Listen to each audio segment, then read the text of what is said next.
Hello बच्चों, कैसे हो आप लोग। बच्चों हम लोग है ना रदरफोर्ड का कॉन्सेप्ट्स कर रहे थे, ठीक है।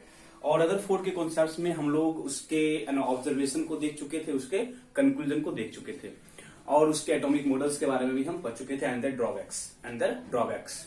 तो रदरफोर्ड का कभी क्वेश्चंस किस फॉर्मेट में आएगा आप उसको प्रॉपरली चेक कर लेना। अगर आपको रदरफोर्ड का एटॉमिक मॉडल पूछा है या आपको उसके ऑब्जर्वेशंस क्या कि गोल्ड फॉर एक्सपेरिमेंट में रदरफोर्ड क्या ऑब्जर्व किया था, क्वेश्चन इस फॉर्मेट में। तो जब आप क्वेश्चंस करोगे तो एक बार प्रॉपर वे में चेक कर लेना कि क्वेश्चंस किस फॉर्मेट में है। Okay, before going to Bohr atomic model हम कुछ क्वेश्चंस करते हैं। जो पार्ट अभी तक हम किए बिना क्वेश्चंस का तो आपको कुछ आइडिया आएगा नहीं, तो हम कुछ बेसिक्स क्वेश्चन कर लेते हैं। सिंपल से क्वेश्चंस हैं, ठीक है। तो हम मूव कर जाएंगे towards Bohr atomic model. Okay, तो फर्स्ट क्वेश्चन लिखो ना। First question, the ratio of specific charge of a proton and alpha particle. The ratio of specific charge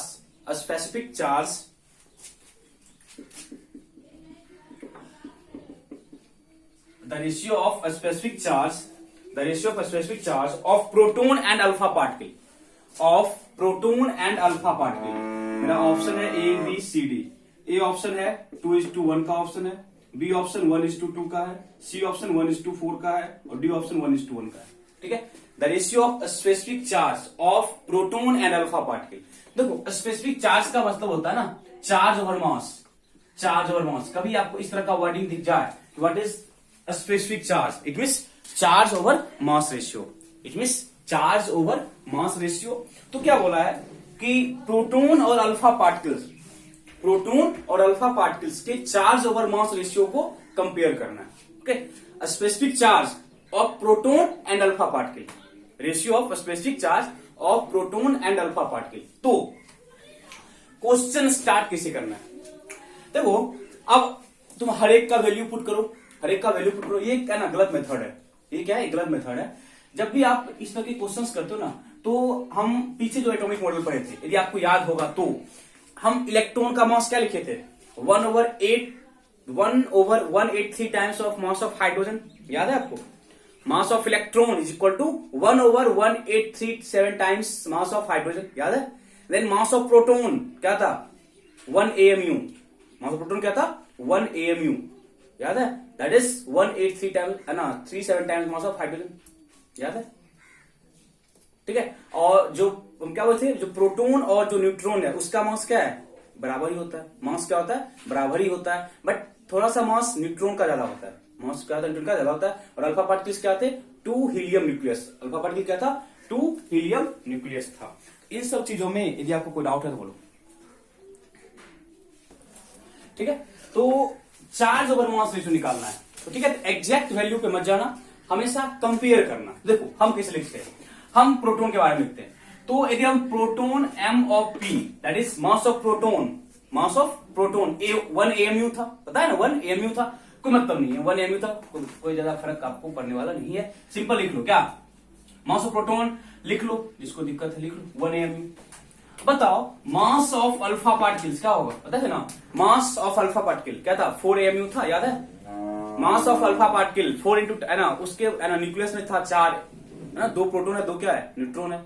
और प्रोटॉन न्यूट्रॉन का मास क्या नियरली बराबर है। यदि प्रोटॉन और न्यूट्रॉन का मास नियरली बराबर है और प्रोटॉन का मास 1 AMU है, बच्चे अल्फा पार्टिकल का मास कितना होगा, 4 AMU होगा। कितना होगा, 4 AMU।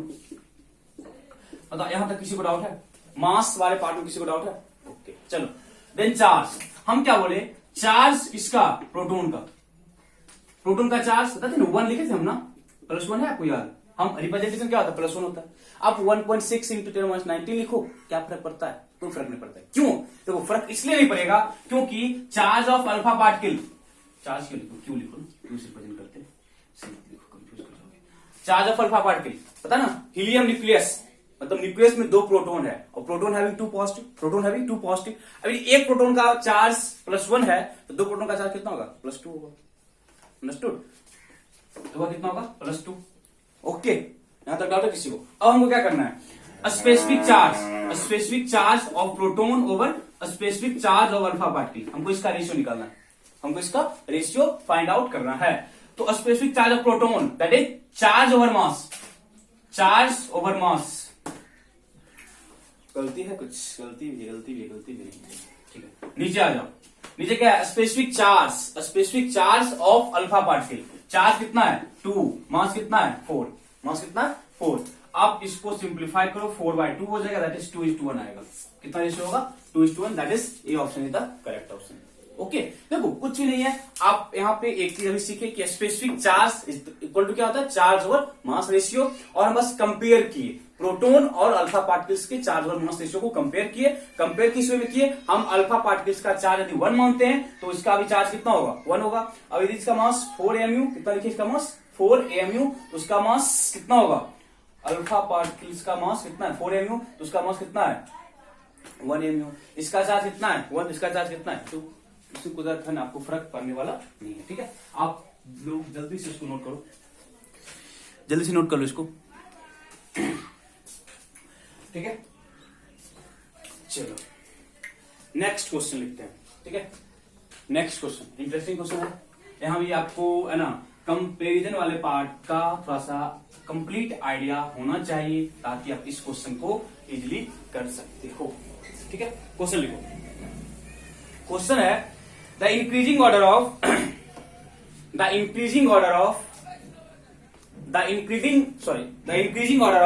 Charge over mass ratio, the increasing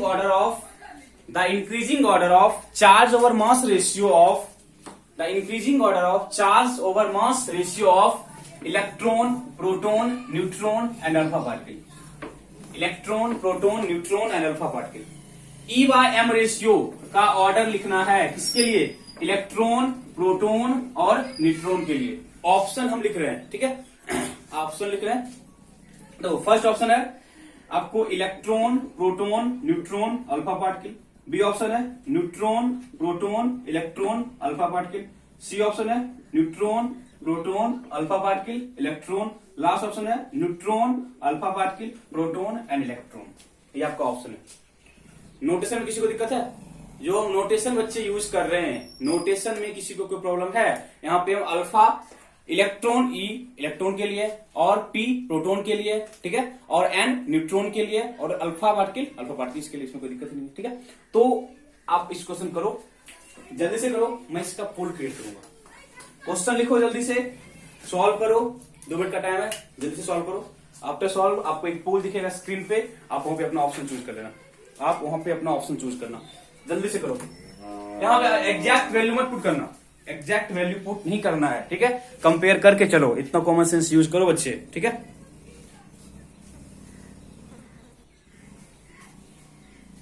ठीक है, हो गया। चलो हम हर एक का 1 by 1 करते हैं, ठीक है। फिर अपना कंपेयर करना, इलेक्ट्रॉन देन किसके लिए, प्रोटोन, देन किसके लिए न्यूट्रॉन, देन किसके लिए अल्फा पार्टिकल्स, देन किसके लिए अल्फा पार्टिकल्स के लिए हम करेंगे। चलो बताओ, एकदम है ना, सबका क्या है, चार्ज ओवर मास रेशियो है, सबका क्या है, चार्ज ओवर मास रेशियो है। देखो पहले हम क्या करते हैं, हर एक का चार्ज लिखते हैं, हर एक का चार्ज लिखते हैं। पता है ना, इलेक्ट्रॉन और प्रोटोन का बच्चे चार्ज बराबर होता है, बट साइन क्या होता है, डिफरेंट होता है। इलेक्ट्रॉन और प्रोटोन के लिए चार्ज क्या होता है, बराबर ही होता है, चार्ज क्या होता है, बराबर होता है। बट जो उनका मास है, मास क्या होता है, सॉरी चार्ज का जो है ना मैग्नीट्यूड है वो क्या होता है, बराबर होता है, बट साइन क्या होता है, डिफरेंट। साइन क्या है, डिफरेंट। चलो इलेक्ट्रॉन, प्रोटोन, न्यूट्रॉन तो चार्जलेस पार्टिकल है, न्यूट्रॉन क्या है, चार्जलेस पार्टिकल है। तो यदि न्यूट्रॉन चार्जलेस पार्टिकल्स है, समझो क्या क्या बोल रहे हैं। देखो इसका चार्ज कितना है 1 over समथिंग, इसका मास लिखेंगे। इसका चार्ज 1 over समथिंग, इसका मास लिखेंगे। न्यूट्रॉन चार्जलेस पार्टिकल है समथिंग, और नीचे क्या है अल्फा का चार्ज पता है ना, अल्फा के पास 2 पॉजिटिव, अल्फा के पास क्या है 2 पॉजिटिव। तो यहाँ पे हम अल्फा के लिए क्या लेंगे, ऊपर कितना लोगे 2, नीचे समथिंग मास पे हम आ रहे हैं, नीचे होगा मास पे हम आ रहे हैं। तो इतना कुछ देखने के बाद आपको इतना तो पता चल गया होगा कि E by m रेशियो सबसे कम न्यूट्रॉन का हो, सबसे कम क्या होगा, न्यूट्रॉन का हो। क्यों, क्योंकि न्यूट्रॉन का चार्ज 0 है, 0 by समथिंग क्या होता है, 0 होता है, 0 by समथिंग क्या होता है, 0। इट मीन्स जो चार्ज बाय मास रेशियो है वो न्यूट्रॉन का सबसे कम है, वो क्या, न्यूट्रॉन का सबसे कम है। तो यहां से आप फर्स्ट ऑप्शन को क्रॉस मार सकते हो कि फर्स्ट ऑप्शन मेरा गलत होगा। बच गया मेरे पास 2, 3 एंड 4। मेरे पास अब 3 ऑप्शन बचा हुआ है जहां पे हमको चेक करना है कि मेरा कौन सा ऑप्शन करेक्ट होने वाला है। चलो आगे मूव करते हैं। मास के लिए आ रहे हैं, ठीक है, मास के लिए आ रहे हैं। तो अब इसको तो हम हटा ही देते हैं, इसको हटा दें, क्या फर्क पड़ता है, हटा दो।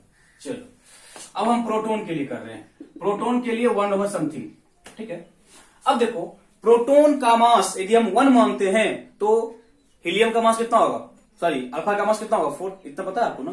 दैट इज इसको यदि हम 1 AMU मानते हैं बच्चे, यहाँ कितना होगा 4 AMU, यहाँ कितना होगा 4 AMU। तो ये 1/1 है और ये है ना 1/2 है, कौन बड़ा है, प्रोटॉन और अल्फा में ज्यादा किसका है, प्रोटॉन और अल्फा में ज्यादा किसका है, अरे यार वही 1 है और ये 1/2 है। 1/2 कितना होता है 0.5, ये 0.5 और ये 1 है, ज्यादा कौन है, प्रोटॉन ज्यादा है, प्रोटॉन ज्यादा है। इट मींस अब यहाँ पे ऑप्शन चेक कर दो, जब मल्टीपल चॉइस टाइप क्वेश्चंस करते हैं ना तो ऑप्शंस को रिमूव करना होता है। यदि आपको ऑप्शंस छांटने आ गया तो आप क्वेश्चंस कर सकते हो, तो आप क्वेश्चंस कर सकते हो। जल्दी से बोलो 1 0.5 1 0.5। तो आप हम ये देखेंगे कि जो मेरे पास 3 ऑप्शन रिमेनिंग था वहां पे कहां प्रोटॉन अल्फा से ज्यादा है।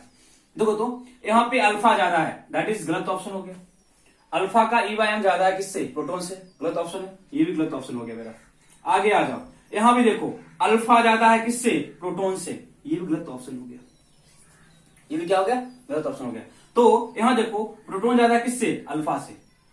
तो अब इलेक्ट्रॉन का तुम निकाल या ना निकाल, क्या फर्क पड़ता है, इलेक्ट्रॉन का हम निकाले तो भाई क्या दिक्कत है, इलेक्ट्रॉन का हम निकाल ना निकाले क्या फर्क पड़ता है, हमको पता चलेगा कि ऑप्शन करेक्ट होगा।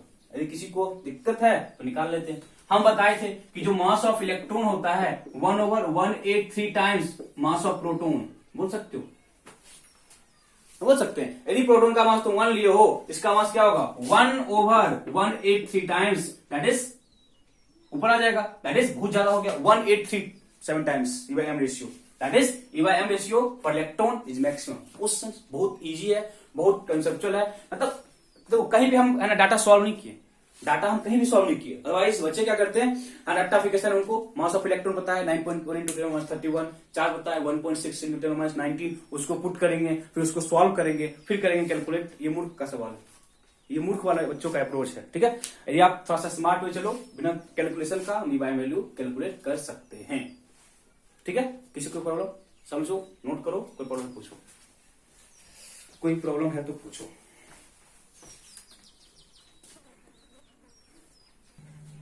ठीक है, इन हम लोग मूव कर जाते हैं थोड़ा, है ना। देखते हैं नेक्स्ट क्वेश्चन, सिंपल सा क्वेश्चन है। क्वेश्चन है बच्चे कि देखा the charge to mass ratio, charge to mass that is M/E, charge to mass ratio M/E ratio of any cation is 1.5 into 10⁻⁻8 kg per coulomb, kg per coulomb. The charge to mass ratio for any cation is 1.5 into 10⁻⁻8 kg per coulomb. Then what is the mass of cation? What is the mass of cation? What is the mass of cation? What is the mass of cation? ठीक है, तो आपका ए option है 2.4 into 10⁻⁻19 ग्राम, ठीक है। Second option है आपका 2.4 into 10⁻⁻27 ग्राम। Third option है 2.4 into 10⁻⁻24 gram. And fourth option is none of this. बहुत इजी क्वेश्चन है, बहुत इजी क्वेश्चन है। आपको मास ओवर चार्ज रेशियो दिया हुआ है, आपको मास पूछ रहा है। जब हम है ना इलेक्ट्रॉन के डिस्कवरी को बच्चे कर रहे थे ना, तो इलेक्ट्रॉन के डिस्कवरी में हम इस चीज के बारे में बताए थे कि जो है ना थॉमसन था ना बच्चे, थॉमसन क्या किया था, इलेक्ट्रॉन के चार्ज या मास का एग्जैक्ट वैल्यू नहीं निकाला था, वो चार्ज ओवर मास रेशियो को बताया था, चार्ज ओवर मास रेशियो बता दिया था। फिर क्या था, नेक्स्ट R.K. मिल्टन साइंटिस्ट आए थे, वो इलेक्ट्रॉन के चार्ज को बताए थे। देन थॉमसन क्या किया, उस चार्ज के वैल्यू को पुट करके इलेक्ट्रॉन का मास निकाल लिया। सेम काम क्या था, गोल्डस्टीन भी किया था, क्या वो भी प्रोटॉन के ना तो मास को एग्जैक्ट नहीं बता पाया था, वो भी चार्ज और मास रेशियो के बारे में बताया था। फिर ये भी बता दिया था कि जो प्रोटॉन है उसका जो चार्ज है, जो प्रोटॉन है उसका जो चार्ज है वो इलेक्ट्रॉन के चार्ज के बराबर है, but they differ in magnitude sign. ठीक है, सिंपल सा क्वेश्चन है, जल्दी से करो, जल्दी से करो, सॉल्व करो। आपको पोल दिखेगा, आप अपना आंसर पोल में देना, चैट बॉक्स का यूज नहीं करना है। जल्दी से सॉल्व करो, बस 2 मिनट का टाइम है, जल्दी से सॉल्व करो, बस सॉल्व करना है, वो 2 तीर नहीं मारना है, जल्दी से करो।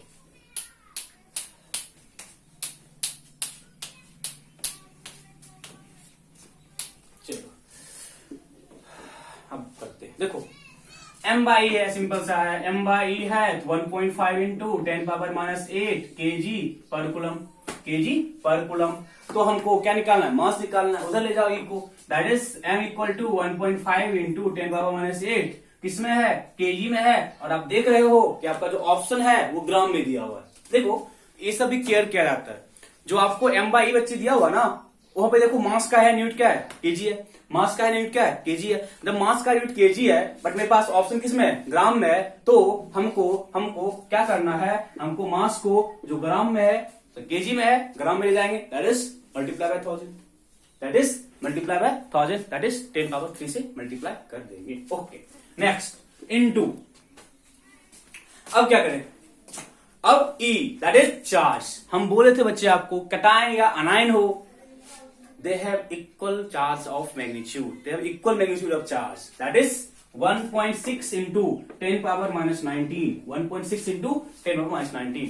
जब भी बच्चे आप इस तरह के क्वेश्चंस को सॉल्व करते हो, ठीक है, जब आप जाओगे +1 में तो वहां पे एटॉमिक स्ट्रक्चर चैप्टर है, वहां पे इस तरह के क्वेश्चंस इनफाइनाइट आएंगे। ठीक है, तो कैसे सॉल्व करना, इस तरह के क्वेश्चंस को सॉल्व करने में फर्स्ट ऑफ ऑल आप पावर को अलग सॉल्व करो और जो पावर के अलावा डाटा है उसको अलग सॉल्व करो, दैट इज क्या लिखेंगे 1.5 इंटू कितना 1.6, बस यही है ना, 1.5 इंटू कितना 1.6 इंटू 10 पावर, देखो -8 3 कितना हो गया, -8 + 3 -5 -5 और परेस कितना है -19, दैट इज 24। देखो तो -19 इंटू -5 कितना हो जाएगा, -19 प्लस -5 कितना हो जाएगा -24। देन आप सॉल्व करो तो इसको सॉल्व करके आएगा 80 और 16 240 240 2 पॉइंट पर डेसिमल दो ना, दैट इज 2.4 -24 ग्राम में, because we convert KG into gram, therefore the option third is correct, option third is correct. Any doubt till now, किसी को इस पॉइंट तक किसी को कोई डाउट है बोलो बच्चे, इस तरह के क्वेश्चंस करना होता है क्योंकि हम इस तरह पार्ट को किए हुए हैं, जब इन सारे पार्ट्स को किए हुए हैं तो इस तरह के क्वेश्चंस में हमको कोई प्रॉब्लम नहीं होना चाहिए, जहां तक मेरा अपना थिंकिंग है। ओके, जल्दी से नोट करो एंड देन कोई डाउट है तो पूछो। चल आगे मूव करते हैं। ठीक है, अब एक सवाल क्वेश्चन है, सिंपल सा क्वेश्चन है। क्वेश्चन क्या है, रदरफोर्ड एक्सपेरिमेंट में, एक क्वेश्चन है सिंपल सा है, देखो क्वेश्चन क्या है, क्वेश्चन क्या था कि Rutherford experiment on scattering of alpha particle showed for the first time that atom has, for the first time that atom has। देखो क्वेश्चन क्या है कि रदरफोर्ड जब अपना है ना अल्फा स्कैटरिंग वाला एक्सपेरिमेंट किया था ना, तो फर्स्ट टाइम वो क्या प्रूव किया था कि एटम के पास क्या है, तो फर्स्ट टाइम एटम हैज।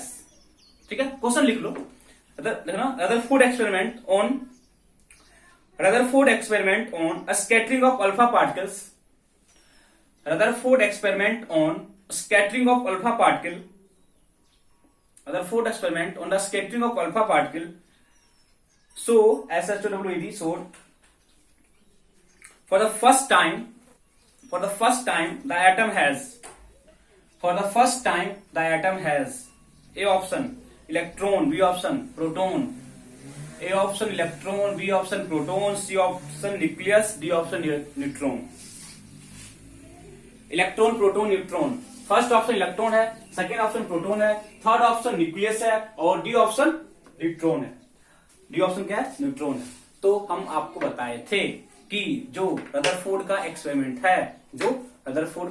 है मोस्टली इन चीजों के बारे में बताया था बच्चे कि इन एटम जो उसका पॉजिटिव चार्ज है बहुत ही स्मॉल रीजन में कॉन्सेंट्रेटेड है, and that concentrated region is called nucleus, is called nucleus. ये चीज आपको पता होना चाहिए। रदरफोर्ड एक्सपेरिमेंट फर्स्ट टाइम ये प्रूव कर दिया था कि किसी भी एटम के अंदर पॉजिटिव चार्ज एक हाईली स्मॉल रीजन में कॉन्सेंट्रेटेड होते हैं, and that region is called nucleus, जो कि थॉमसन के कॉन्सेप्ट को गलत साबित किया था। क्योंकि थॉमसन क्या बोला था, किसी भी एटम्स के अंदर जो चार्ज मास है वो यूनिफॉर्मली डिस्ट्रीब्यूटेड होते हैं। इस चीज को वो गलत प्रूव किया था। That is option C, nucleus is the correct option.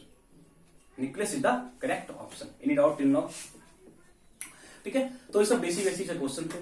ठीक है, एंड लास्ट टाइप के क्वेश्चन हैं जिसके बाद हम लोग है ना नेक्स्ट टॉपिक की तरफ मूव करने वाले हैं। वो लास्ट क्वेश्चन है कि डिस्टेंस ऑफ क्लोजेस्ट अप्रोच। याद है आपको लास्ट क्लास में हम लोग किए थे distance of closest approach. It means the point eight which kinetic energy of alpha particles becomes potential energy is called closest approach of distance. It means जिस point के बाद अल्फा पार्टिकल और भी करीब न्यूक्लियस के नहीं जा सकता है because strong force of repulsion, उस पॉइंट पे जो डिस्टेंस है अल्फा पार्टिकल्स और न्यूक्लियस के बीच, that distance is called distance of closest approach. Okay, तो अब हम क्या करें, कुछ करें? अब हम क्या करते हैं, अब हम ये करेंगे कि क्या करें, हाँ क्वेश्चन करते हैं। क्वेश्चन लिखो, calculate closest distance of approach, calculate closest distance of approach of alpha particle, calculate closest distance of approach of alpha particle with gold nucleus, alpha particles with gold nucleus आपको Z equal to 79 दिया हुआ है। That is gold के लिए जो Z that is atomic number है वो 79 है। Gold nucleus that is 79, moving with speed 200 metre per second. मतलब जो अल्फा पार्टिकल्स है, मतलब जो अल्फा पार्टिकल्स का आपको स्पीड दिया हुआ है, वो कितना है 200 मीटर पर सेकेंड। कितना है 200 मीटर पर सेकेंड। ओके, ठीक है, तो हमको निकालना है डिस्टेंस ऑफ क्लोजेस्ट अप्रोच। सारा डाटा हमको दिया हुआ है। देखो अब हम पहले दोनों के लिए लिखेंगे डाटा। देखो मेरे पास एक अल्फा पार्टिकल्स है, मेरे पास एक क्या अल्फा पार्टिकल्स है। हम अल्फा पार्टिकल्स के हर एक वैल्यू को है ना किए थे लास्ट क्लास में। ठीक है, तो वो अल्फा पार्टिकल्स का मास कितना बोले थे, मास of alpha particles, anyone? Mass of alpha particles कितना होगा? मास ऑफ अल्फा पार्टिकल बच्चे 4 into mass of proton, 4 into mass of proton, that is 4 into 1.6 into 10 power -27 KG या -24 ग्राम। हम केजी लेंगे कि ग्राम लेंगे, हम बताएंगे आपको कब किसको लेना होता है। केजी या ग्राम में से कब किसको लेना है ये आपको मैं बताऊंगा। ओके, चलो ये आपको हो गया मास। अब बताओ हमको अल्फा पार्टिकल्स का क्या क्या चाहिए होता है? हमको अल्फा पार्टिकल्स का क्या क्या चाहिए होता है? हमको अल्फा पार्टिकल्स का स्पीड दिया हुआ है और हमको काइनेटिक एनर्जी चाहिए, दैट इज हमको मास और वेलोसिटी चाहिए, और हमको ऑलरेडी यहाँ पे वेलोसिटी दिया हुआ है। बताओ यहां तक किसी को डाउट है? हमको अल्फा पार्टिकल्स का काइनेटिक एनर्जी चाहिए, हमको अल्फा पार्टिकल्स का काइनेटिक एनर्जी चाहिए। यदि हमको अल्फा पार्टिकल्स का काइनेटिक एनर्जी चाहिए तो हमें अल्फा पार्टिकल्स का मास पता है और हमें अल्फा पार्टिकल्स का वेलोसिटी भी पता है, चलो यहां तक दिक्कत नहीं है। चलो ओके, अब हम मूव करते हैं कि आपको पता होगा कि जब हम क्लोजेस्ट डिस्टेंस ऑफ अप्रोच किए थे वहां पे हम क्या बोले थे कि जब डिस्टेंस ऑफ क्लोजेस्ट अप्रोच होगा उस पॉइंट पे काइनेटिक एनर्जी पोटेंशियल एनर्जी के बराबर होगा। पता है? फॉर्मूला हमको नहीं याद है, फॉर्मूला हम पिछले क्लास में ड्राइव किए थे, बट फॉर्मूला का कोई सिग्निफिकेंस नहीं होता बच्चे। ठीक है, किसी भी फॉर्मूला का कोई सिग्निफिकेंस नहीं है। यदि आपको वे ऑफ अप्रोच पता है तो फॉर्मूला से आपको कोई मतलब नहीं है, और इतने फॉर्मूलाज को आप लोग रट्टाफिकेशन नहीं कर सकते। ठीक है, हम वहां पे ड्राइव किए थे, और फॉर्मूला ड्राइव करने का ही इंपॉर्टेंस होता है कि आप वे ऑफ अप्रोच पे जाओ कि हम किस तरह से उसको है ना अप्रोच किए थे, पता है हम किए थे ना, हाफ एम बी स्क्वायर। यहाँ पे एम क्या है, मास ऑफ अल्फा पार्टिकल, क्योंकि मूव कौन कर रहा था, मूव कर रहा था alpha particle, the velocity of that alpha particle, velocity of that alpha particle जो कि हमको गिवन है, is equal to potential energy. हम फॉर्मूला बता दिए थे आपको, हम आपको बोले थे कि दो फॉर्मूला याद रखना, एक चार्ज का और एक मास का। एक चार्ज का, चार्ज वाला नहीं, हम क्या बोले थे, एक आप फोर्स का फॉर्मूला याद रखो, दैट इज किसी दो चार्ज पार्टिकल के बीच फोर्स क्या लगता है और उनके बीच क्या पोटेंशियल एनर्जी है, ये दो फॉर्मूला आप याद रखो। ओके, चलो इतना डाटा हमको चाहिए। और यदि आपको याद होगा तो वहां पे Q1 क्या था और वहां पे Q2 क्या था, याद है? जो हम पीछे फॉर्मूला ड्राइव किए थे, हम बच्चे आपको बोले भी थे कि घर पे एक बार खुद से इसको समझने की कोशिश करना। वहां पे Q1 क्या था, charge on alpha particle, and Q2 क्या था, चार्ज ऑन न्यूक्लियस। जिस न्यूक्लियस को अप्रोच कर रहा है उस न्यूक्लियस में चार्ज कितना है, तो उस न्यूक्लियस में चार्ज कितना होगा बताए थे, Z इंटू ई। Z हमको गिवन है, that is 79 into E. Any doubt यहां तक? किसी को इस पॉइंट तक डाउट है? And charge on alpha particle क्या था, 2 पॉजिटिव, दैट इज 2 इंटू बोल दे। Q1 एंड Q2 में किसी को डाउट है? यदि Q1 और Q2 में किसी को डाउट नहीं है तो आप वैल्यू पुट करो, आपका क्वेश्चन सॉल्व होगा। This is called closest distance of approach types of question. Okay, चलो देन क्या बोलेंगे हम, हाफ मास कितना लोगे, मास सही होगा ना? हाँ। एक चीज और बताएंगे मैं यहाँ पे आपको कि मास केजी में या ग्राम में, ओके। देन आपको हम बताए थे कि K का जो वैल्यू होता है 9 इंटू 10⁹, कहां पे, इन MKS, एंड K का वैल्यू कितना, 1 इन CGS। कौन सा लोगे, M that is metre, kilogram and centimetre. Mass kilogram मिलेंगे तो N का वैल्यू किस में लेंगे, 9 इंटू 10⁹ मीटर पर सेकेंड के फॉर्म मिलेंगे। अदरवाइज यदि आप मास को ग्राम में लेते हो और जो यहाँ पे मीटर पर सेकेंड है, तो बेस्ट होगा आप मास को ही केजी में कन्वर्ट कर लो। देखो यहाँ पे मीटर पर सेकेंड है, ऑलरेडी हमको स्पीड दिया हुआ है, और मास हम केजी में कन्वर्ट कर लें, देन हम इस वाले फॉर्मूला को यूज कर सकते हैं। बताओ कोई डाउट है? हम उस वाले फॉर्मूला को यूज कर सकते हैं, किसी को कोई डाउट है? चलो मास कितना लिखोगे, 4 into 10 power 1.6 into 10 power -27 into velocity कितना है, 200 मीटर पर second square, that is this one. मतलब ये जो हम लिखे हैं इसमें किसी को डाउट है? Half M mass of alpha particle into V square, V हमको 200 मीटर पर सेकेंड दिया होता, उसको हम पुट कर दिए, ठीक है। चलो के कितना, 9 इंटू 10⁹, Q1 कितना, 2e, 79 e over r। This r is called closest distance of approach. कुछ भी नहीं करना है, आप सॉल्व करो। 1.6 10 पावर -27 और 4 into 10 power 4 is equal to 9 into 10 power 9 into 79 into 2 into E square, that is 1.6 into 10⁻19 का स्क्वायर ओवर r। कुछ नहीं है, सिंपल कैलकुलेशन है, पुट करो r का वैल्यू, आपको डाटा निकल जाएगा। r इतना वैल्यू है, उसको बस सॉल्व करना है, सॉल्व करते के साथ आपका r निकल जाएगा, और इस r को आप इजीली कैलकुलेट कर सकते हो। कुछ भी नहीं करना है, आप r खुद सॉल्व करोगे, ठीक है। ओके,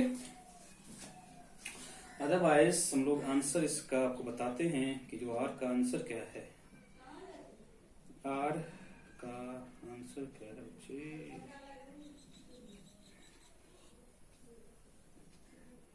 r का जो आंसर है देखते हैं, 2.7 इंटू 10 पावर -4 लिख लो।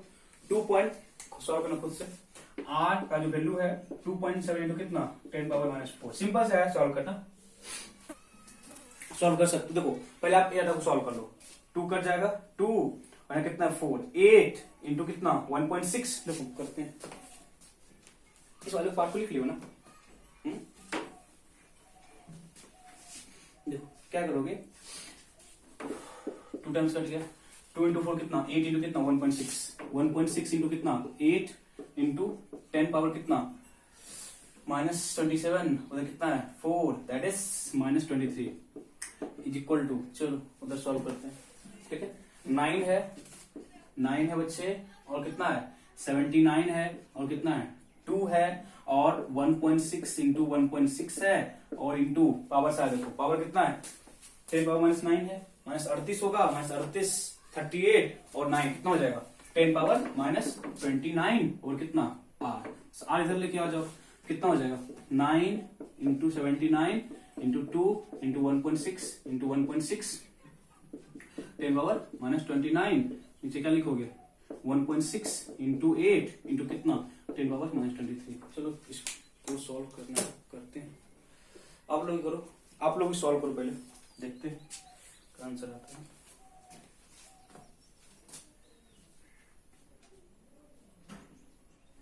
Nine into 79 into 2 into 1.6 into 1.6 divided by 1.6 बच्चे इंटू 8 सॉल्व करके आएगा 284.4, सॉल्व करके आया मेरे को 284.4 इंटू 10 पावर माइनस 6, कितना होगा माइनस 6 ऊपर गया, तो इधर एक डेसिमल लाएंगे 2.84 इंटू 10 पावर इधर आया ना plus 2 minus 4 minus 4 minus 4 minus 4 centimetre, metre per second है, मीटर पर सेकेंड है, मीटर होगा ना बच्चे, मीटर होगा, मीटर पर सेकेंड स्पीड। बोलो डाउट है किसी को, सिंपल सा क्वेश्चन है, डाउट है किसी को। इस तरह के क्वेश्चंस आपको आते हैं नहीं आएंगे, बट हम जब एक टॉपिक किए थे डिस्टेंस और क्लोजेस्ट अप्रोच, तो ये मेरा फर्ज था कि आपको एक टाइप कम से कम एक टाइप का क्वेश्चन करा दें, ताकि पता चल जाएगा कि किस टाइप के क्वेश्चंस आते हैं, किस टाइप के क्वेश्चंस आते हैं। ओके चलो ठीक है बच्चे, ओके अब हम यहाँ पे इस वाले पार्ट को खत्म करते हैं और हम नेक्स्ट मूव कर जाते हैं towards next topic, that is Bohr atomic model. Okay आप जल्दी इसको नोट करो।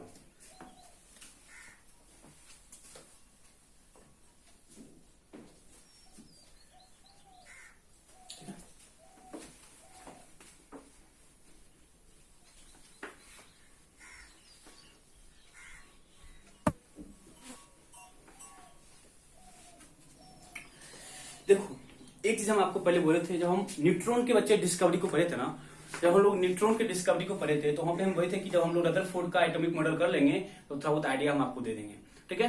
अदरवाइज आप लोगों को पहले से पता था जो न्यूक्लियस है, न्यूक्लियस में न्यूट्रॉन और प्रोटॉन होते हैं, ठीक है।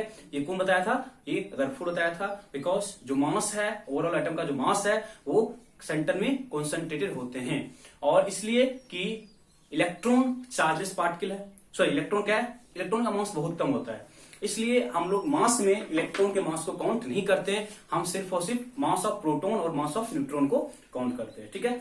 इस हम अब जब वहां पे प्रूफ किए थे ना, जब हम न्यूट्रॉन की डिस्कवरी को किए थे, तो वहां पे मैंने आपको थोड़ा बहुत आइडिया दिया था, थोड़ा बहुत आइडिया किस चीज का, मैंने आपको थोड़ा बहुत आइडिया दिया था कि टॉपिक किस टॉपिक का बच्चे, हम जो आइडिया दिए थे वो था कि है ना कि न्यूट्रॉन का डिस्कवरी किस वजह से हुआ था, इसी बेरिलियम सरफेस पे जब अल्फा पार्टिकल्स का है ना स्कैटरिंग करवाते हैं, तो वहां पे कार्बन फॉर्म होता है, एंड अलोंग विद कार्बन एक और पार्टिकल्स फॉर्म होता है जिसका कि चार्ज 0 होता है और मास कितना होता है 1, इसके थ्रू, और साइंटिस्ट का नाम क्या था, जेम्स चैडविक। नोटेशन क्या होता है, 1 मास एंड 0 चार्ज, ठीक है, इतना कम से कम आप याद रखना, और जब आपको डिफाइन करना होगा व्हाट इज न्यूट्रॉन, तो आप डिफाइन इजिली कर सकते हैं। Okay nothing more than this, ठीक है। तो हम लोग आते हैं बोर एटॉमिक मॉडल पे, ठीक है। टॉपिक बहुत बड़ा है बट करना बहुत कम है, बिकॉज आपके सिलेबस में बहुत कम है, बट हम कोशिश करेंगे बहुत सारे पॉइंट्स आपके करा दें ताकि आपको थोड़ा बहुत आइडिया आ जाए, ठीक है। ऐसा नहीं कि बस एग्जाम के लिए पढ़ना है, ठीक है, अभी से तैयार करो ताकि आपका बेस एक स्ट्रॉन्ग बेस तैयार हो, ठीक है। तो फर्स्ट ऑफ ऑल हम उस पॉइंट्स को है ना लेने की कोशिश करेंगे जो आपके बुक में, देन आफ्टर देन हम लोग कुछ एक्स्ट्रा पॉइंट्स को भी डिस्कस करेंगे, ठीक है, ताकि बोर्ड के कॉन्सेप्ट्स आपको कंप्लीटली है ना क्लियर हो जाए, ठीक है। क्योंकि बोर्ड के बाद मेरा पार्ट जो बहुत इजी हो जाएगा, मास नंबर, एटॉमिक नंबर ये सब करना है, आइसोटोप, आइसोबार ये सब करना है, हम केमिकल बॉन्डिंग तक मूव कर जाएंगे। ओके चलो next, bore atomic model, Bohr को बोलता है, कोई बोर बोलता है, ठीक है, वो आपके है ना प्रोनाउंसिएशन पे डिपेंड करता है कि आप क्या पढ़ते हो, कोई बोहर बोलता है, कोई बोर बोलता है, हम बोर बोलते हैं, ठीक है। तो जो बोर एटॉमिक मॉडल था उसका जो कॉन्सेप्ट आया था, वो कॉन्सेप्ट आया था रदरफोर्ड मॉडल के क्या रदरफोर्ड मॉडल को डिस्कार्ड कर दिया गया। That is Rutherford atomic model atoms के स्टेबिलिटी को मेंशन नहीं कर पाया था। ठीक है कि है ना, बता कि है ना, जब न्यूक्लियस के चारों ओर क्या होगा, इलेक्ट्रॉन मूव करेगा, then because of charge particle, nucleus में कौन सा चार्ज है, पॉजिटिव चार्ज, और इलेक्ट्रॉन में कौन सा चार्ज है, नेगेटिव चार्ज, इनके बीच अट्रैक्शन होगा। And according to electromagnetic concept, वहां पे आफ्टर 10⁻⁸ सेकेंड जो इलेक्ट्रॉन है वो न्यूक्लियस में आके गिर जाएगा। जब न्यूक्लियस में आके गिर जाएगा तो एटम का एग्जिस्टेंस खत्म हो जाएगा। बट ऐसा होता नहीं है, क्योंकि किसी भी एटम का एग्जिस्टेंस खत्म होता नहीं। ठीक है, इट मीन रदरफोर्ड का कॉन्सेप्ट था वो गलत था। तो रदरफोर्ड के कॉन्सेप्ट्स को और भी अच्छे तरीके से हैंडल या उसको थोड़ा सा और मॉडिफाई किया था कौन, बोर एटम्स के स्टेबिलिटी को बहुत अच्छे तरीके से एक्सप्लेन किया था। ठीक है, बहुत अच्छे तरीके से एक्सप्लेन किया था कि जिस पॉइंट्स को रदरफोर्ड प्रूफ नहीं कर पाया था उस पॉइंट को कौन प्रूफ किया था, बोर। दैट इज क्या बोलेगा ना, Bohr atomic model is use या इज है ना कम इन सिलेबस, या जो था ना come in existence because they proof the stability of atom, because they proof the stability of atom. Okay, तो फर्स्ट ऑफ ऑल हम इसके कहते हैं पोस्टुलेट, मतलब उसका क्या क्या पोस्टुलेट था, उसका क्या क्या पोस्टुलेट था, या कि किस किस चीजों पे वो अपना एटॉमिक मॉडल दिया था। देखना, postulate of Rutherford Bohr atomic model, postulate of Bohr atomic model,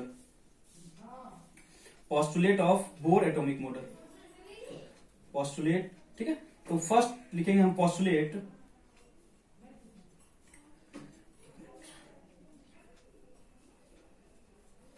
लिखना अकॉर्डिंग टू बोर, लिखना first point, according to Bohr inside an atom, according to Bohr inside an atom, according to Bohr inside an atom electron revolve around the nucleus, electron revolve in a circular motion करना, electron revolve in a circular motion around the nucleus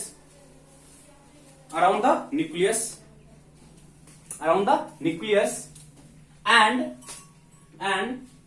proton and neutron is located inside the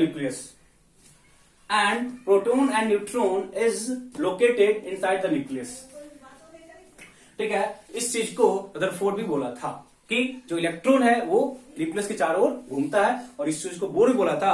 but bore आगे जाके इस चीज को भी बोल दिया था कि जब तक इलेक्ट्रॉन रिवॉल्व करता है तब तक उसकी एनर्जी कांस्टेंट होती है, इस चीज को हम आगे लिखेंगे भी। ठीक है, बताओ इस वाले पॉइंट में किसी को डाउट है? ये वाले पॉइंट रदरफोर्ड बोला था, इसमें किसी को कोई प्रॉब्लम नहीं होना चाहिए। ठीक है, सेकेंड पॉइंट लिखो, सेकेंड लिखना electron revolve around the nucleus. अब हम थोड़ा सा उसको और थोड़ा सा मॉडिफाई करेंगे। Electron revolve around the nucleus in a fixed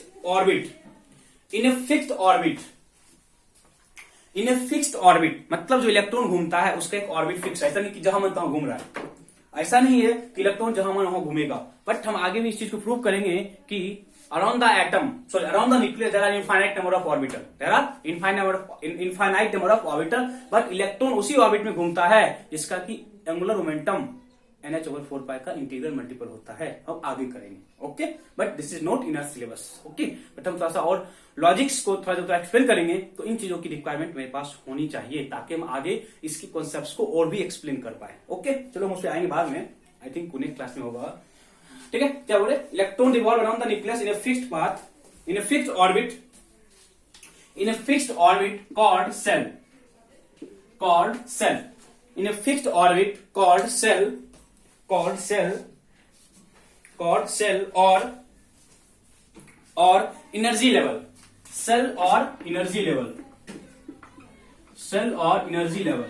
in a fixed orbit called cell or energy level, each of which, आगे लिखना इसी में, each of which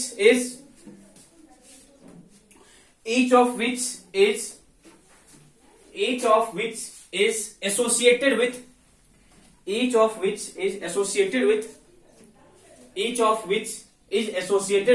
fixed amount of energy, each of which is associated with fixed amount of energy, associated with fixed amount of energy। देखो कि वो क्या बोलना चाहा था, बोल क्या बोला था कि पहला पॉइंट ये बोल दिया था कि न्यूक्लियस के चारों इलेक्ट्रॉन रिवॉल्व करेगा, चारों क्या होगा, इलेक्ट्रॉन रिवॉल्व करेगा। और ये भी पॉइंट बोला कि जो न्यूक्लियस के चारों ओर इलेक्ट्रॉन घूमता है वो एक फिक्स्ड ऑर्बिट में घूमता है। वो क्या होता है, एक फिक्स्ड ऑर्बिट में घूमता है। And that orbit is called shell or energy level. That orbit is called shells or energy level and each energy level having some definite amount of energy and each shells or each energy level having a certain amount of energy. और इस चीज को हम proof करेंगे, that is extra part. ठीक है, आप board बस आपके सिलेबस में बस इतना है कि हर एक का अपना अपना एनर्जी है, बट +1 में जाने पे हम इसकी एनर्जी को भी निकालते हैं, उसका कितना अमाउंट ऑफ एनर्जी होगा, उस चीज को हम यहाँ पे थोड़ा सा आइडिया आपको देंगे। ठीक है, देखो हर ये भी क्या एक फर्स्ट सेल है, सेकेंड सेल है, थर्ड सेल है। ठीक है, मतलब जब इसको क्या बोले n = 1, n = 2, n = 3, that is denote किए, n = 1 first shell, n = 2 second shell, n = 3 third shell, और इसको बोला n = 1, n = 2, n = 3, n = 4 and so on. ठीक है, इसके लिए जो नोटेशन यूज किया वो नोटेशन यूज किया k। There is no significance without y use, है ना, y it is use k।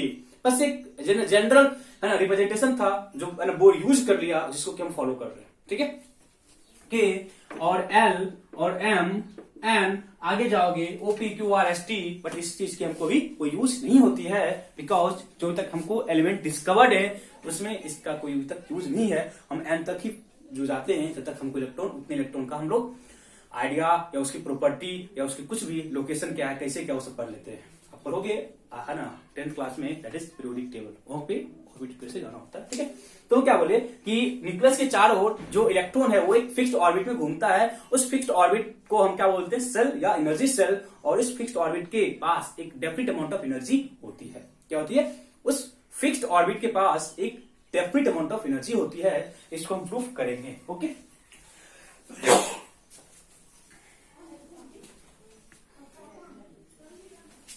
चलो, आई थिंक यहां तक किसी को कोई प्रॉब्लम नहीं है।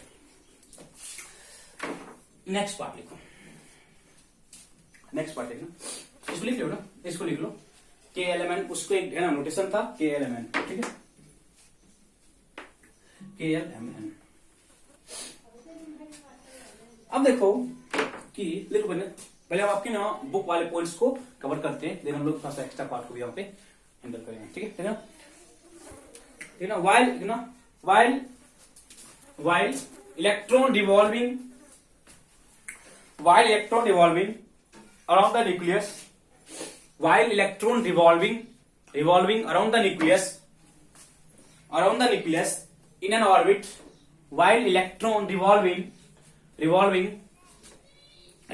around the nucleus in an orbit, around the nucleus in an orbit,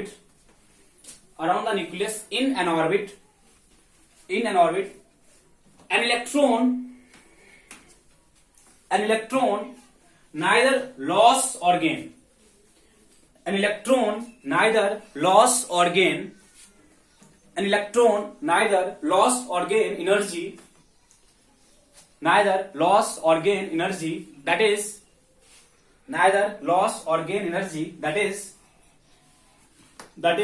it moves with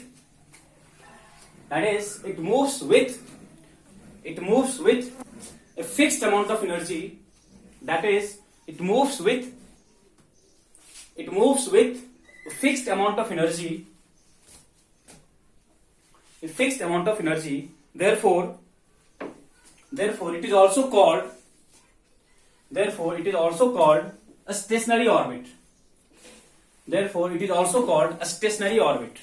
देखो अब यहाँ पे एक वर्ड आया स्टेशनरी ऑर्बिट। देखो पहला क्या बोला कि देखो रदरफोर्ड इस चीज को नहीं बताया था। रदरफोर्ड बस बोल दिया था कि न्यूक्लियस के 4 इलेक्ट्रॉन घूमेगा, और उसके बारे में ये नहीं बोला कि उसकी एनर्जी क्या होगी, कांस्टेंट होगी, चेंज करेगी, कैसे क्या होगा, इस बारे में वो कुछ भी नहीं बताया था।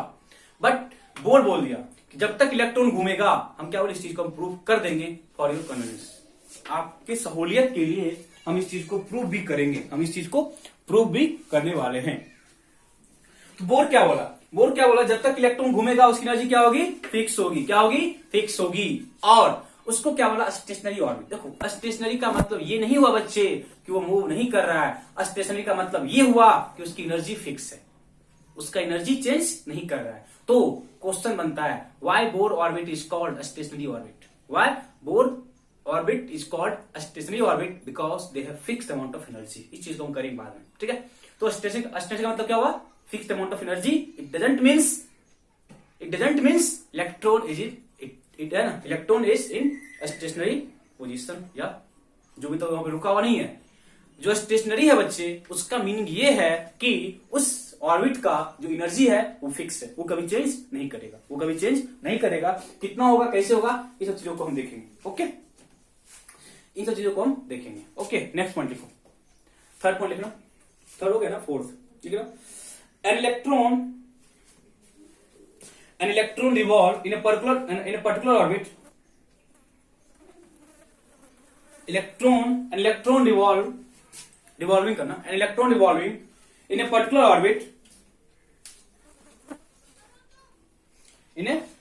orbit, on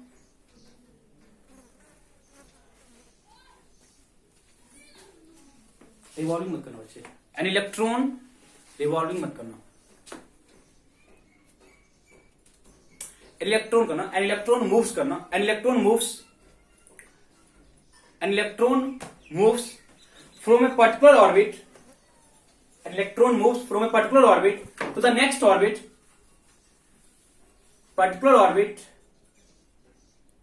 orbit, by the gain of particular orbit to the next orbit by the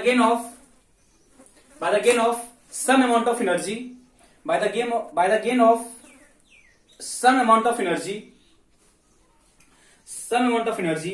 and jumps back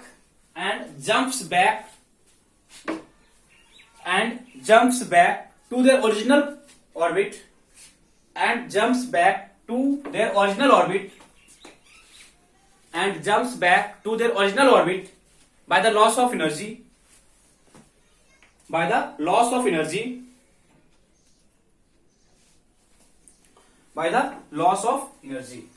देखो इस चीज को कहने का क्या मतलब समझो पहले। देखना हम क्या बोले, हम ये बोले बच्चे कि यहाँ पे न्यूक्लियस है, यहाँ पे क्या है, न्यूक्लियस है, और इससे हम क्या बोले, ये ऑर्बिट है और ये भी क्या है, ऑर्बिट है। इन ऑर्बिट्स का एक फिक्स्ड अमाउंट ऑफ एनर्जी होगा, सपोज हम क्या बोले, इसका एनर्जी इसका एनर्जी E1 है और इसका एनर्जी क्या है, E2 है। इसका एनर्जी क्या है, E1 और E2। जब इसका एनर्जी E1 और E2 है तब क्या बोलेंगे, इसका एनर्जी चेंज नहीं करेगा, बट यदि इलेक्ट्रॉन इस ऑर्बिट से इस ऑर्बिट में जाना चाहेगा, ठीक है, इस ऑर्बिट से इस ऑर्बिट में जाना चाहेगा, मतलब किसी पर्टिकुलर से next orbit, when electron moves from a particular orbit to the next orbit, particular से किसी नेक्स्ट में गया, कैसे जाएगा, by the gain of electron. It means जब E1 से E2 गया तो एनर्जी क्या हुआ, gain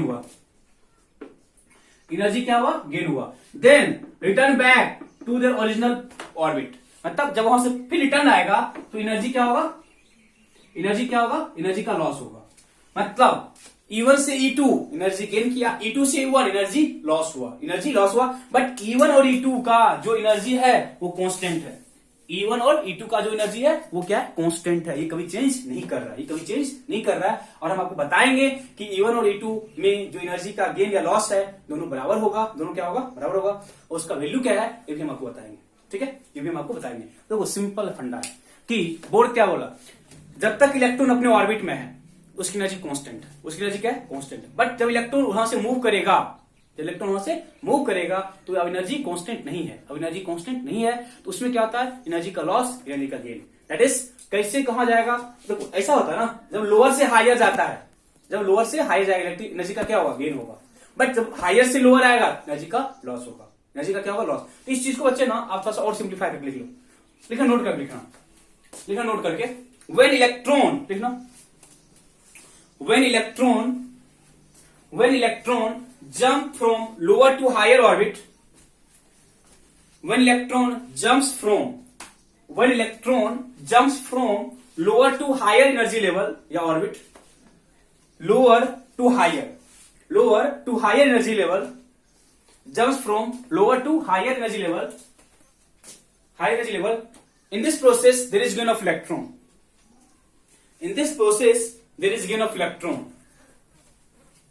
lower to higher energy क्या होगा, गेन होगा. लोअर टू हायर एनर्जी क्या होगा, गेन होगा. But when it jumps back, when करना, जम्प मत करना, but when it jumps from higher to lower energy level,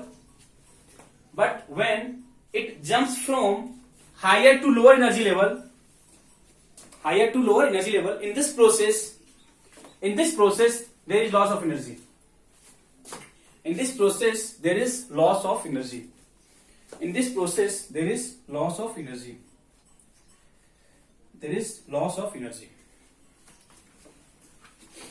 loss of energy.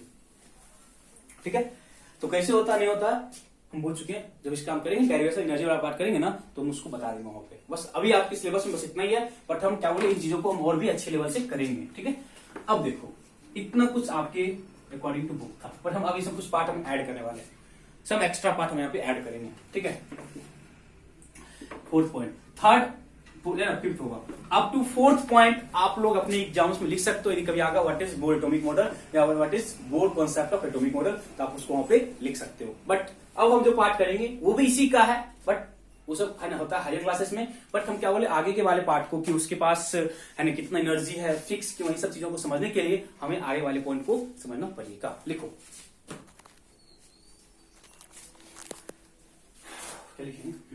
लिखना. Inside an atom,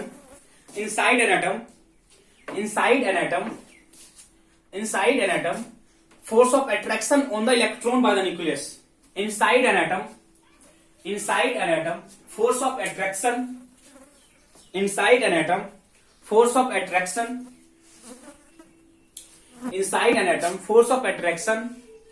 on the electron by the nucleus. Force of attraction on the electron by the nucleus. Force of attraction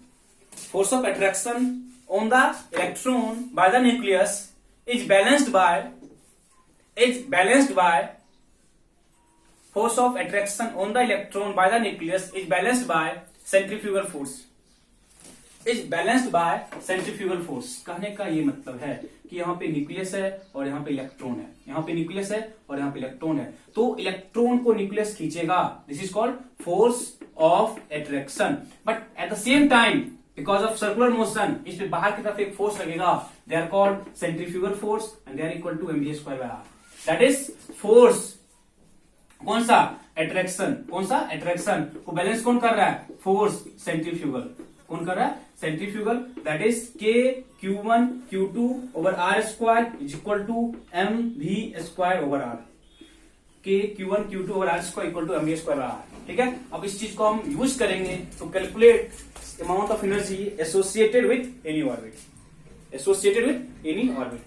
ठीक है. तो क्या बोले किसी electron पे जो force लग रहा होगा बाय द न्यूक्लियस, वो बैलेंस कौन करेगा, सेंट्रीफ्यूगल फोर्स. उसको क्या करेगा, बैलेंस कर देगा. ठीक है.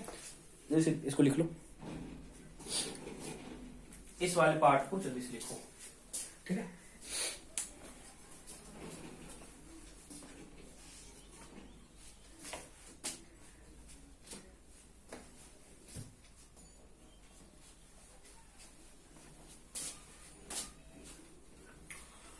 आगे लिखो. Bore atomic model is applicable. Bore atomic model is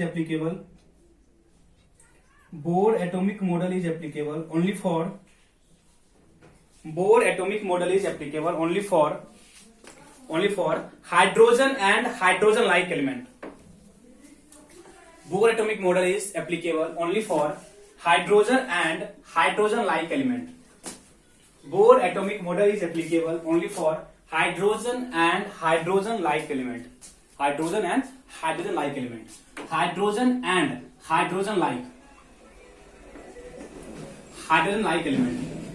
It means it is applicable. It means it is applicable. It means it is applicable only for. It means it is applicable only for one electron system. It means it is applicable only for single electron system. Single electron system, that means वो type of element जिसके पास सिर्फ और सिर्फ एक electron हो, उस type of element के लिए जिसके पास क्या हो, सिर्फ और सिर्फ एक इलेक्ट्रॉन हो, जिसके पास क्या हो, सिर्फ और सिर्फ एक इलेक्ट्रॉन हो।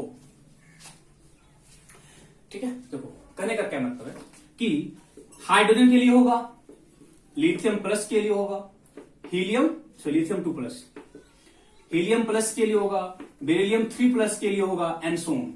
मतलब उस टाइप के एलिमेंट या उस टाइप के आयंस जिसके पास सिर्फ और सिर्फ क्या हो, एक इलेक्ट्रॉन हो, उसके लिए ये कॉन्सेप्ट वैलिड है। उसके लिए ये कॉन्सेप्ट क्या होता है, वैलिड होता है, जो कि बोर का एक बहुत बड़ा ड्रॉबैक बन गया था बाद में। ठीक है, ये बाद में बोर का बहुत बड़ा ड्रॉबैक बन गया था कि बोर का एटॉमिक मॉडल था they are applicable only for single electron system.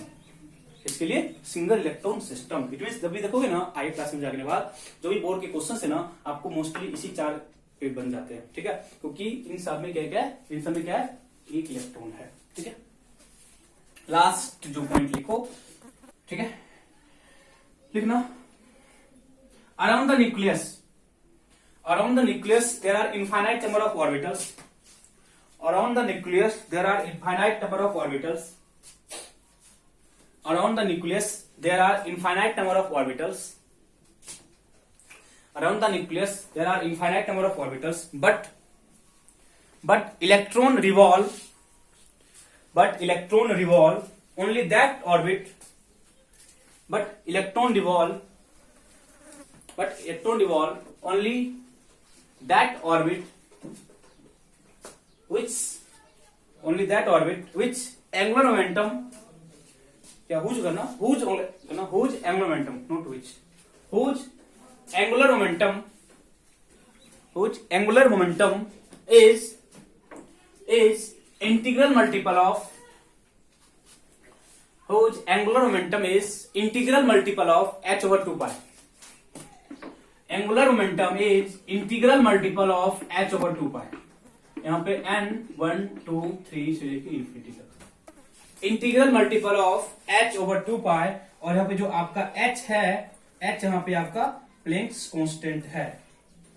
h यहाँ पे क्या है, देखो यहाँ पे n क्या है, ऑर्बिट्स, ये क्या है, नंबर ऑफ ऑर्बिट्स, और h हम इसको बोलते प्लैंक्स कांस्टेंट। एक साइंटिस्ट था, उसके नाम पे था प्लैंक्स कांस्टेंट, और इसका जो वैल्यू होता है 6.63 इंटू 10 पावर -34 जूल पर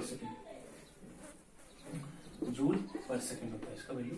इसका यूज हम लोग नहीं करेंगे, ठीक है, इस चीज का यूज नहीं करेंगे, बट इस वाले नोटेशन का यूज करेंगे कि around the nucleus there are infinite number of orbitals, but electron उसी ऑर्बिट में मूव करता है जिसका एंगुलर मोमेंटम MVR आप लोग फिजिक्स में किए होंगे, जब होता है सर्कुलर मोशन, तो वहां पे हम क्या यूज करते हैं, एंगुलर मोमेंटम, जिसका की एंगुलर मोमेंटम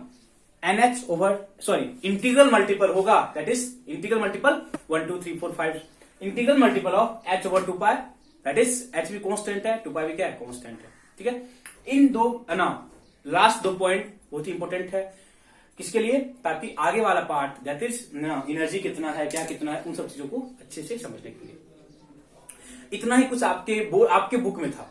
ठीक है, आपके बुक में फर्स्ट 4 पॉइंट था, जो कि आप अच्छे से समझ लेना, हम आगे वाले पार्ट को करेंगे। दैट इज एनर्जी कांस्टेंट है, जब लो से हायर एनर्जी का गेन होता है, हायर एनर्जी क्या होता है, लॉस होता है, उसको हम स्टेशनरी ऑर्बिट क्यों बोलते हैं। ठीक है, इन सब चीजों के बारे में जब इसके कुछ हल्का सा पार्ट थोड़ा सा हम बियॉन्ड द सिलेबस जाएंगे थोड़ा सा समझाने के लिए। ओके, तब तक आप इन वाले पार्ट को अच्छे से रिवाइज करो। ठीक है, हम लोग नेक्स्ट मिलेंगे नेक्स्ट क्लास में, जहां पे हम बोर वाले पार्ट करते हुए मूव कर जाएंगे towards next topic, that is atomic mass, mass number, isotope, isobar and so on. Okay, thank you.